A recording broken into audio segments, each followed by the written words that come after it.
As Alicia's told you, we started actually 2007. We met in National University in Medellin, Colombia. It's the main public university in our city. With the three of us, Edgar, Sebastian, and me, were studying at the architecture. So actually, we are not real landscape architects. We were formed as architects, and neither landscape architects or urbanists. But we ended up working more with this kind of projects because it's the direction that our city is taking in the last 10 years. We're mainly concerned with these three issues that has been crossing all our projects since we started from the last projects of the made these years.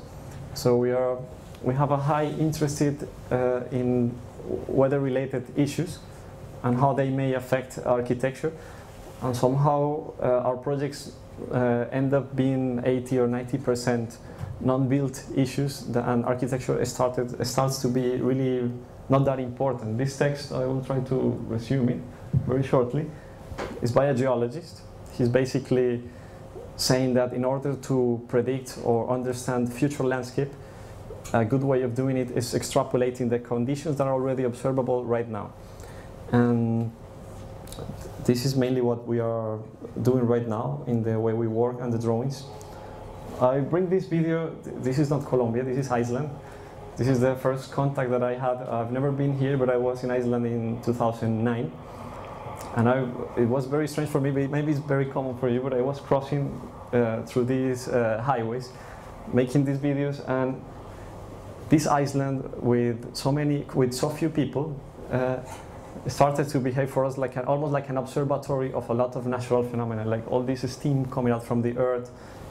This is geothermal energy that you can actually observe and see how it's working, a lot of geological activity. And in that moment, after we finished, we started a competition in London. Then I'm going to show you just because I think it's a project that shows more the way we work. It seems like a place that eventually a natural disaster will happen, and it actually happened. Just when I arrived to Colombia and we were starting this competition, this huge ash cloud started to travel all the way from Norway to Europe and created the biggest disruption in aerial navigation.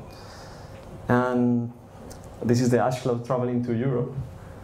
And this weather phenomena really impacted us. And for this competition that started in that moment, this was organized in 2010, to make a structure or art installation or architectural object that would prevent the construction of the third runway in Heathrow. This was organized by Greenpeace, which this is not so interested for us, not the green background of the competition. It was more interesting the idea of how to stop an airport for a few days.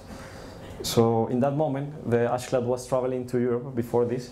So we decided that it would be really, the ideal condition would be to replicate the effects of that phenomenon artificially over the Heathrow airport to stop it for a few days.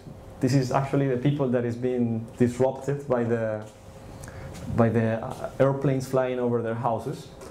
And this is what is going to be amplified when they build the third runway. So this is what is happening right now in Heathrow over these 2 or 3 story houses. So for us, these people owning these houses was much more important than the Greenpeace motives of the competition. So we always thought that it was a little bit naive to make a project on a small site that Greenpeace bought that could eventually be just taken by the government, and the airport would eventually happen. For us, it was more to produce a demonstration to involve all these people to stop the airport for a few days. In that moment, all the numbers were in the newspapers about how much money was the airlines losing every day because of the aircraft not being able to fly. And we started to make these drawings. This is a little bit deformed. This is actually round.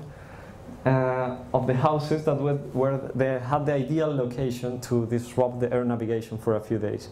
So these blocks in black are crossed with the navigation routes of the airplanes. This one is the the location of the third runway, the one in gray. And this is what the houses look like in terms of typology. They are very low, and they will need to be this high to actually prevent the aircraft from overflying them.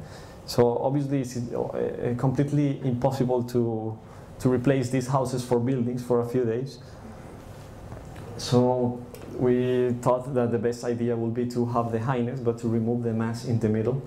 So that's how we got to the theme of working with this textile material to replicate the typology and create this idea of a secondary city over the real city as an installation that will be an art installation, but at the same time will be the demonstration to prevent the aircraft from flying over the airport. Well, we like Magritte a lot, so we started to experiment with this collage. It's a little bit of the way how we work. It's a little bit exaggerated all the time. But the important thing is this. It was just about replicating a house with an artificial house. And then this was even more interesting for us. And it's the presence of a lot of farmers in this suburban area around Heathrow. And the possibility to replicate the small objects. This was going to be more possible than replicating a house in terms of cost. Some of the small infrastructure will be also replicated. And even with just one of these, because aerial regulations, the installation will be effective. But the interesting thing for us was to imagine this project in a massive scale. We work a lot with models. This is interesting because it's the same house, but then we started to put some wind on it, and we ended up making the images, only taking pictures of this. This is the main part of what I'm going to present today, is this interest in water as a very present phenomena in our country, in Colombia, and that we have also used to work in other competitions for cities. All the projects that I'm showing today are competition. This project is about tides in Venice, and this is the project, I like to show this one because it's how the office started. This is how we met as partners. We decided to do this competition together for a competition in Venice, Italy. Photography has been very important for us. We did these pictures. This is not Venice, this is Colombia. And Colombia doesn't have, in the Atlantic, doesn't have a constant or cyclical tidal phenomena. We don't have the sea rise level every 6 hours like Venice had. But this may seem very obvious, but with a small change in the water level that happens when the wave comes, it generates a big change in the horizontal surface.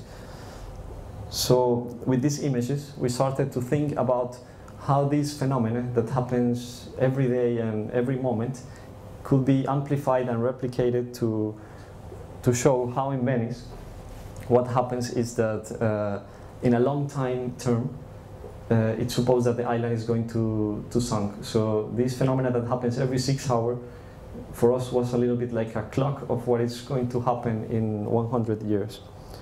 The competition asked for a park in this island. This is Sacca San Mattia. This is an island very close to the historical part of Venice, and it's completely empty. It's where the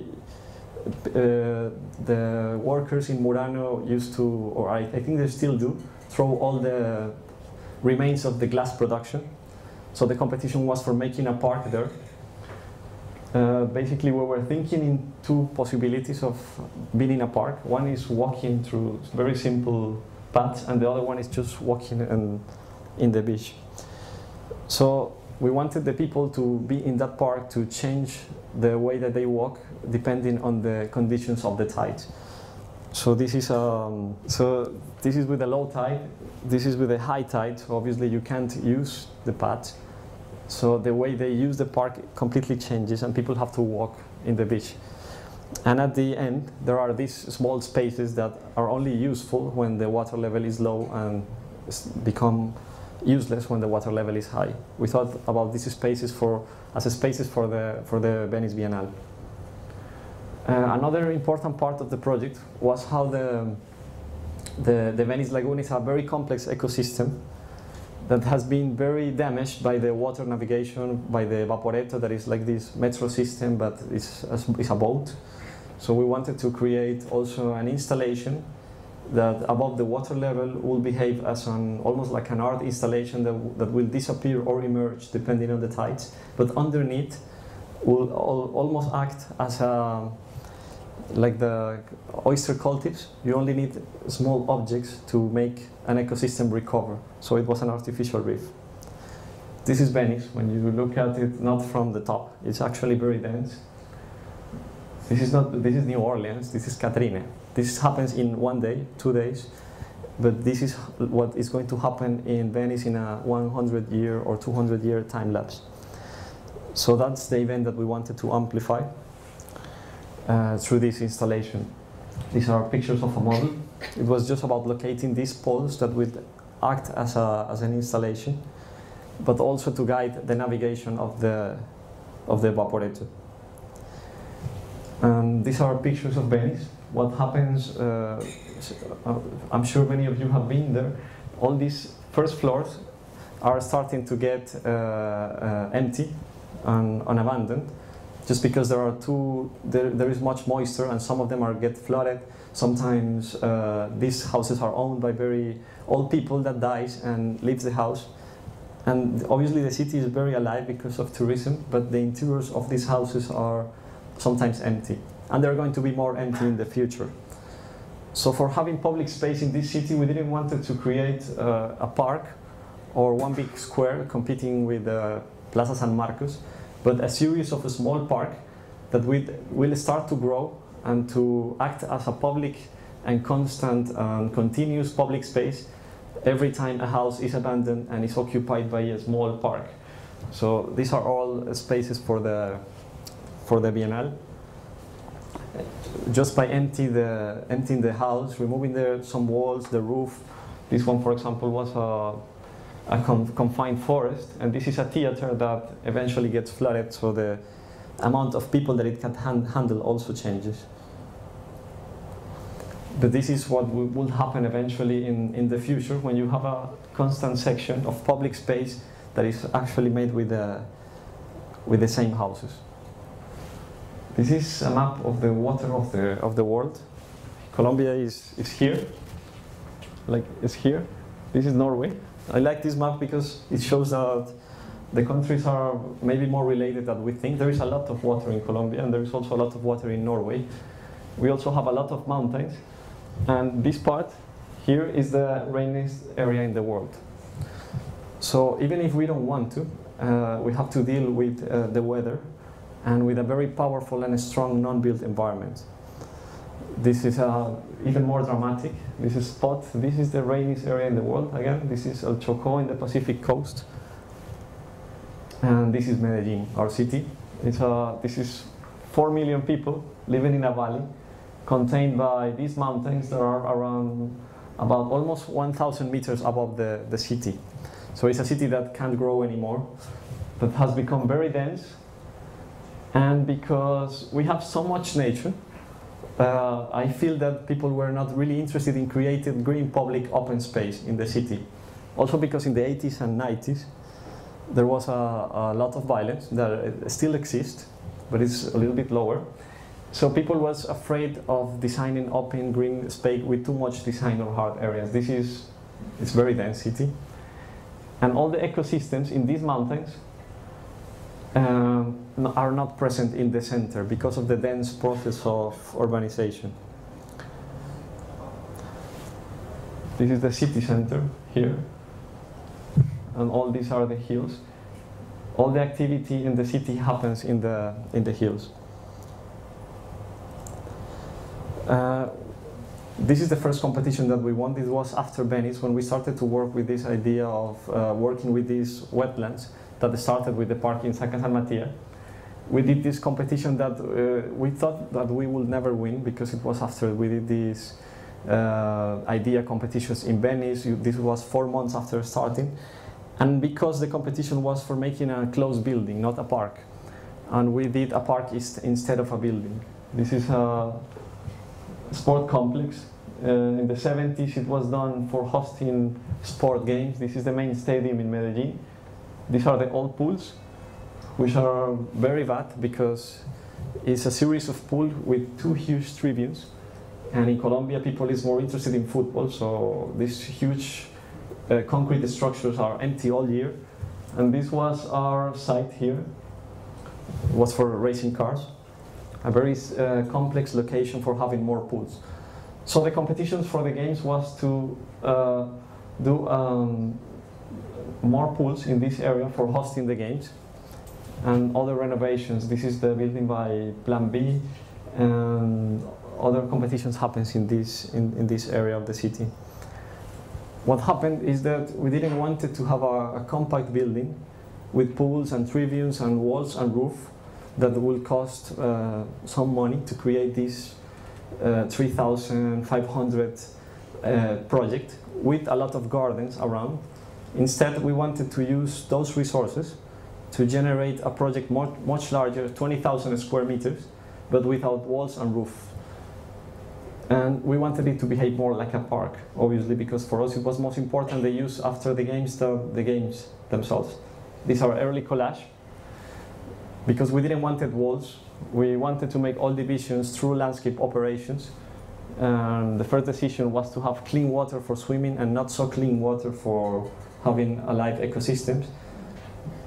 More early collage. And this one is more precise. So it started as a very simple system of pools and wetlands, pool wetlands, and all the hard program that the competition required is always underneath the wetlands. We're not trained as landscape architects, so we work a lot with biologists when we need technical assistance on the selection of species. So they started to suggest to use species that are native of the area, that will not need a very technical knowledge to make maintenance, because this is a public project. So the section is very clear. So we have pools, the gardens, all the technical areas. We wanted them to hide them underneath the gardens. And something that we think is a very powerful tool, that it's making courtyards. It's very simple. So it's pool, courtyard, pool, courtyard. The courtyards are more private, but they are still open air. And in that way, we still have some space for creating a street. So this street that was not in the brief became the most important part of our project. The one in the left is basically the plan of the basement, and in the right is the plan of the project. So this idea of the courtyards, that is not really our idea. This is very old, of course. It's what organizes and articulates all the projects. This, for example, at the bathrooms, they have small courtyards, and they're always orientated and articulated by this courtyard that creates some privacy 3 meters underneath the level. At the same time, we are interested in using the details also to amplify the weather. So we decided to have these guides in the concrete, to have the water going down, and because this is open air and in the tropics, this started to happen 3 months after the construction, that things that are alive start to grow in these areas of the concrete. But this is what we wanted, was just to circulate through water gardens. This is plants typical of wetlands or rivers in the tropics. Then you go to the courtyards, and then from the courtyards to the pools.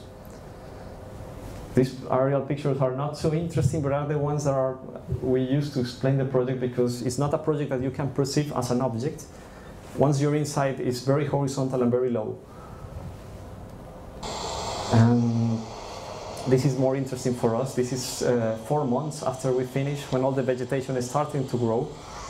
And all the plants started to erase the hard edges of the very complex geometry that we created for doing all this series of ramps and circulations. And the street started to behave as a public street. We have a massive lack of public space in Medellin. And as architects, we can't really decide in doing public space, but we can have these small decisions. So an intelligent major can decide if he opens the 2 doors and people can circulate through the aquatic center. So new activities started to happen in that street that wasn't in the brief. So people comes here to run and to train other different sports. But all the program that was requested is in that area underneath the gardens. And this is the activity happening in those corridors. It's one of my partners is a swimmer, and he was the one that told us that in Medellin it's possible to have open air competitions, professional competition all year. So this is what we thought was most important. We really don't need walls and roofs in many cases in our country. So we are very interested in this open architecture that can be all the time put into even the smaller part, like the bathrooms. You can have small gardens that simply grow a lot because we have a lot of rain in our city. This one in the right is the only pool that is lifted from the ground level. So the operation with the courtyard is inverted. So it's raised, but it's the same. You take the ramp, they train with the trainer here, and they take the ramp again to the pools. And we did tribunes, so we understand the necessity of doing a small one. So we create this door with that is the only tribune. That is basically the less important part of the program, sustaining a public platform that bends and creates a public tribune. This is the construction. This shows very clearly what we wanted. It's a very porous entrance that will suggest people to enter to this street that will eventually be public. And this is when we decided to raise the pool, the synchronized swimming pool. It was very strange for us in the brief. They normally don't plan the purpose of a pool, but this one has a clear purpose from the brief to host the synchronized swimming because of the depth. So it was a pool especially for that sport, which is a very, very strange sport because this is what you see from outside the pool. You don't see almost nothing, and the most important or the most interesting part happens underneath the water. So it's not really a sport that you can enjoy looking at from the outside.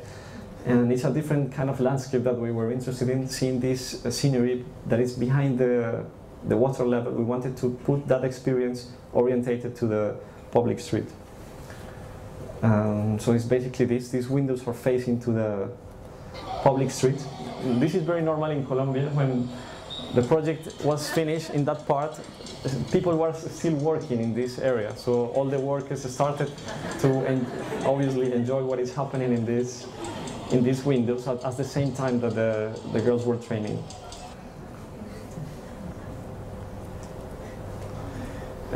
The third project, this was after that. All these projects are chronological, so I think it's a way to understand how we work. It was an even more complex competition to renovate or to transform the Quito airport into an urban park. This is the city of Quito, Ecuador, is at the south of Colombia, and is the city that actually defines what the tropics are. It's the most tropical city. It's in the middle of the equatorial line, obviously, but the city is actually quite cold because it's very high. And this airport is in the middle of the city, splitting the city in two. It's 3 kilometers long, so it obviously became obsolete after some time. And now there is a new airport, so they decide to do a competition for transforming this airport into a park. The only requirement of the competition was to work with water and to suggest or create an artificial lake. We had complete freedom to design the size or the program or the use of this lake. And for us, the most interesting part of the airport was not the complete transformation, but the use of the runway as a present infrastructure that is, of course, very strange because it's too large, but narrow. It's 3 kilometers times 50 meters, and it's a lot of concrete. It's almost 1 meter deep. So it was, for us, it was very dumb just to remove all this and generate a lot of garbage. And maybe this may serve as a way to create a not permeable bottom for our lake. So our lake started with this very strange shape with a line. So immediately we realized that this is a very strange shape for a lake because it's too long. As a landscape event is very strange. So we decided that this will need almost different stages, very smaller lakes, but not only as ornamental landscape, but instead almost behaving as a huge water machine of hydrological events connected between each of them, and working with very small difference of levels between the southern part and the northern, that it's 15 meters. And what started to happen when we took that decision is that the events in the sides of the runway started to act in relationship with what is happening in the interior. So this is when we started to decide on the events to have.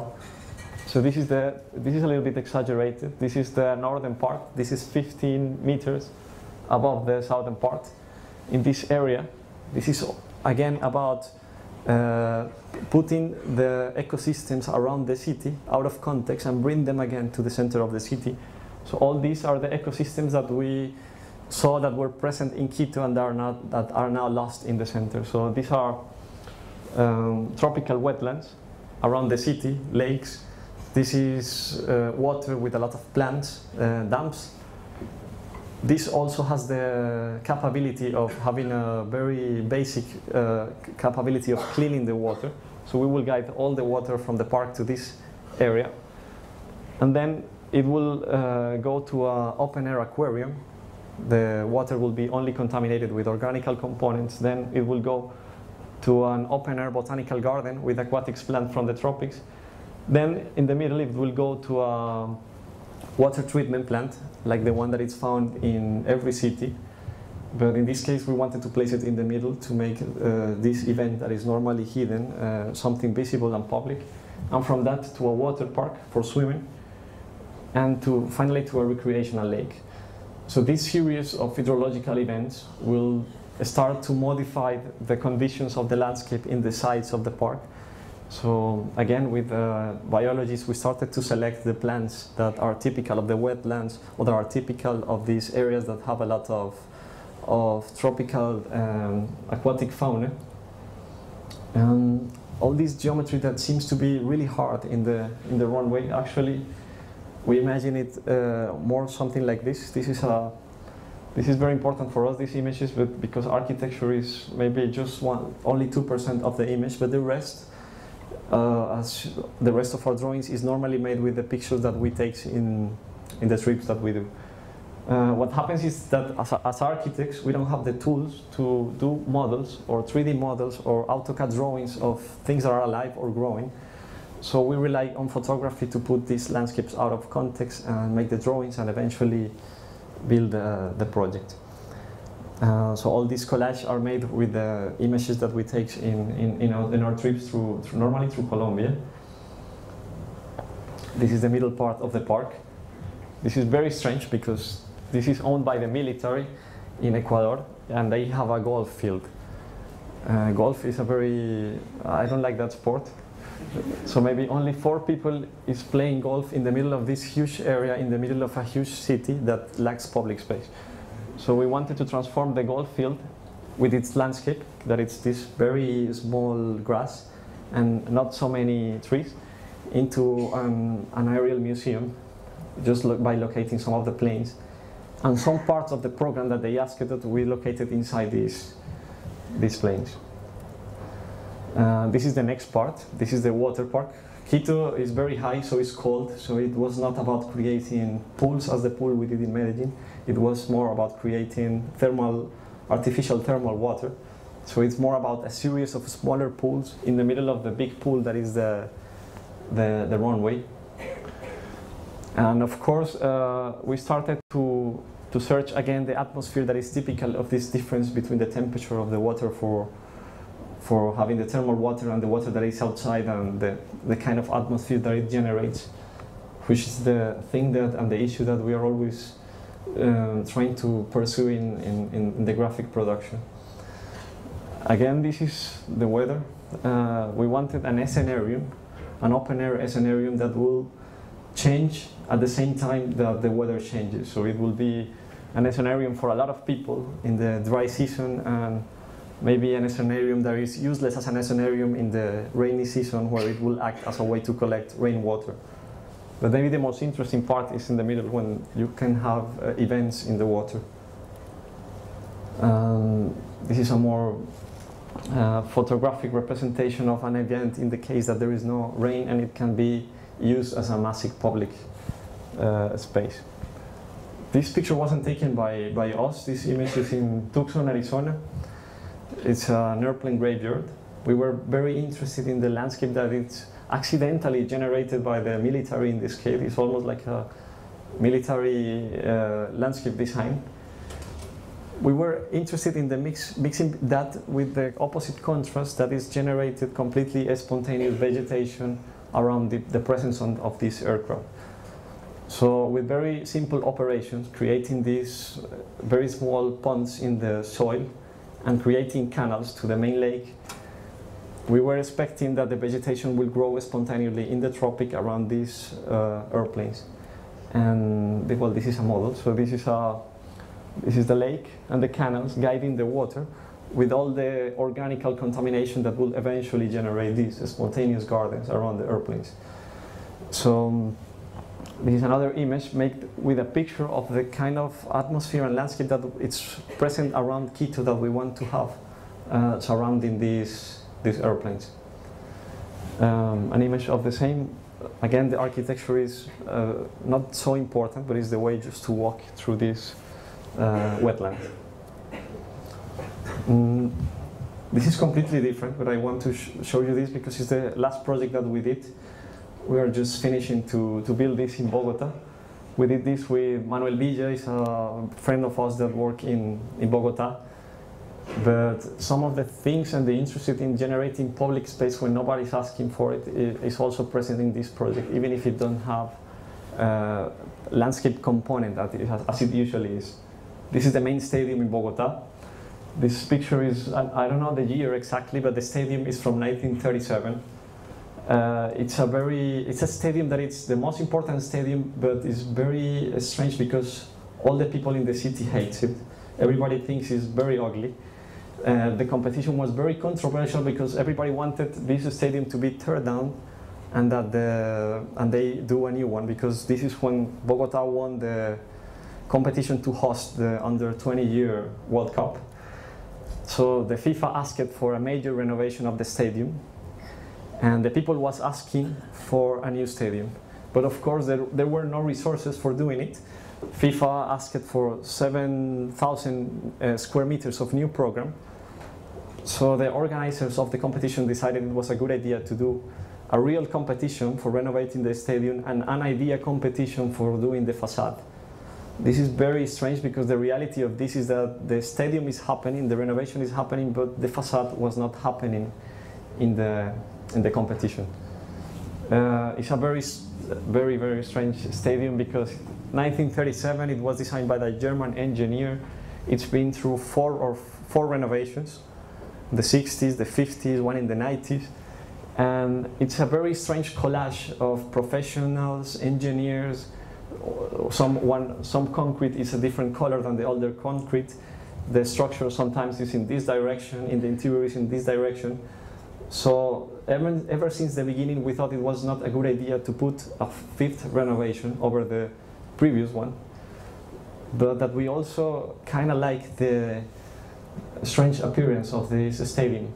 But at the same time we understood the necessity of the city to perceive this object in the landscape as something different from the distance. But we wanted it to maintain the same stadium once you are close to it. This is another thing that is very strange of this competition, is that they had money only for renovating this part. This is money and will that is more important than money to renovate this part, 7,000 square meters, looking to one of the busiest avenues in Bogota. And this is a big square, and the competition should have been here, not in this part, obviously, because it's very narrow. And they decided to do it here because this is the only part of the stadium that has a roof, and obviously the more expensive seats are there. So the first thing is that we propose our intervention but we also draw the rest as a system that could be eventually be completed by a different administration.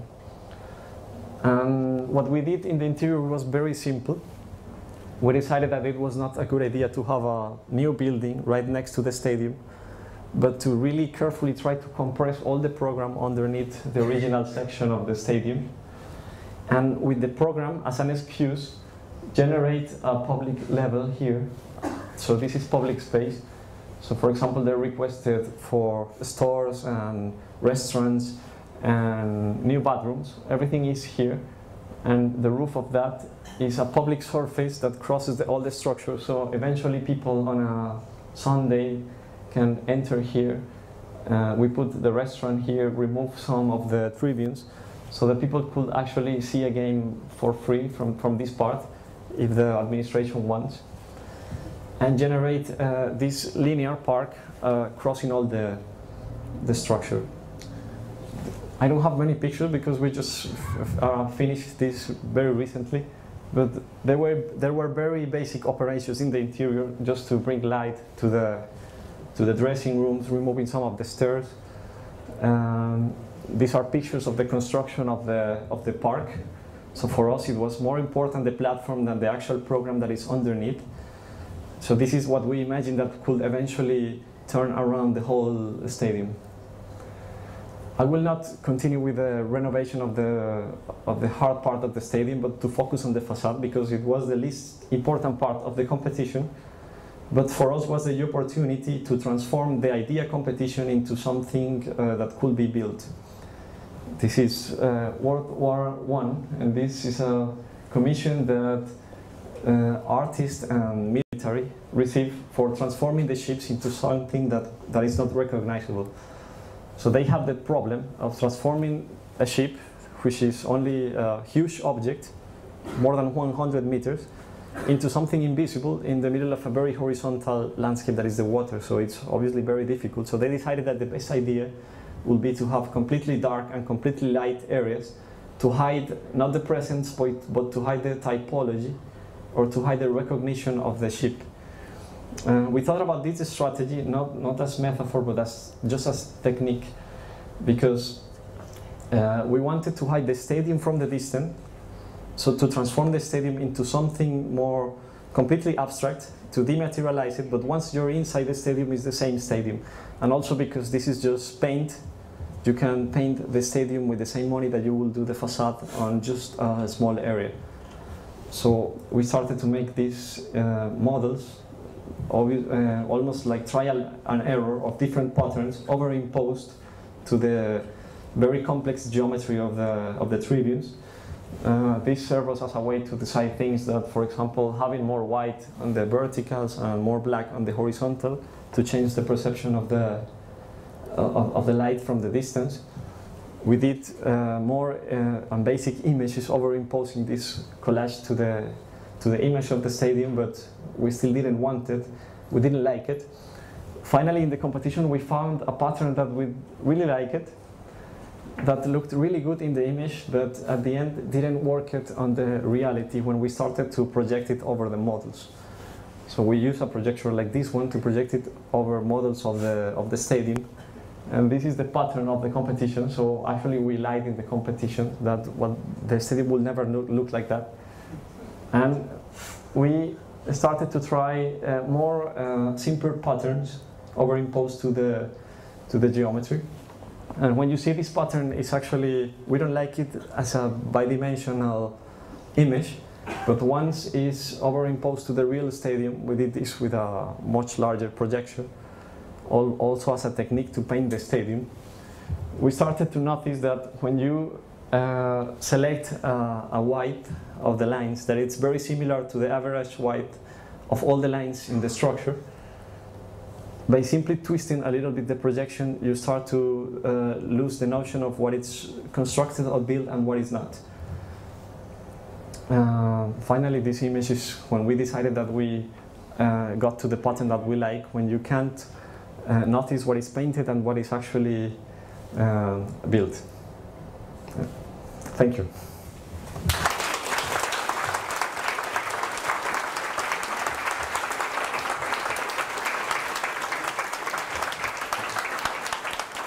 we're going to have time for some questions. Yes?